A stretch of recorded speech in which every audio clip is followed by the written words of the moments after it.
નમસ્કાર, આપ જોઈ રહ્યા છો સ્પાર્ક ટુડે ન્યૂઝ. રથયાત્રા જે યોજાવાની છે તેને લઈને વડોદરા મહાનગરપાલિકાનું તંત્ર સજ્જ છે. આ રિવ્યૂ બેઠકમાં અધિકારીઓ સાથે તેના કામની પણ ચર્ચા કરવામાં આવી. વડોદરા શહેર પોલીસ અને ઇસ્કોન મંદિર તરફથી આવેલ તમામ જે કામગીરી છે તેને લઈને કામગીરી પૂર્ણતાના આરે છે. રોડ, રસ્તા, લાઇટિંગ, વૃક્ષ ટ્રીમિંગ સહિતની કામગીરી કરવામાં આવી છે. દર વર્ષની જેમ ભગવાન જગન્નાથની કૃપા વડોદરાવાસીઓ પર થાય અને યાત્રા નિર્વિઘ્ન સંપન્ન થાય તે માટે પ્રભુને પ્રાર્થના કરવામાં આવી છે.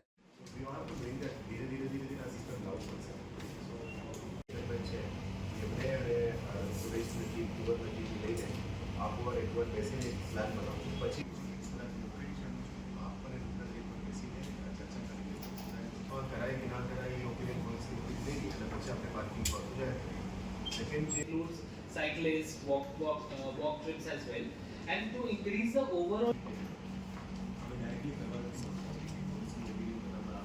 vehicle for our cities. Thirdly, to improve the overall safety and security of pedestrians. So, the concept of the CMP or the Comprehensive Mobile Transport Policy, which came in 2000. So we should have a meeting for that. And after the traffic meeting can convey. For achieving desirable indicators and transportation benchmarks. Next. Lighting or is in about 10 to 15%.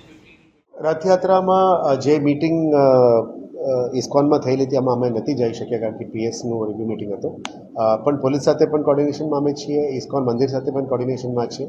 જે પણ સૂચનો મંદિર તરફથી request આવી છે, police તરફથી request આવી છે, તમામ કામગીરી અને અહીંયા પદાધિકારીઓ તરફથી મેયરની અધ્યક્ષતામાં પણ એક મિટિંગ કરવામાં આવ્યું.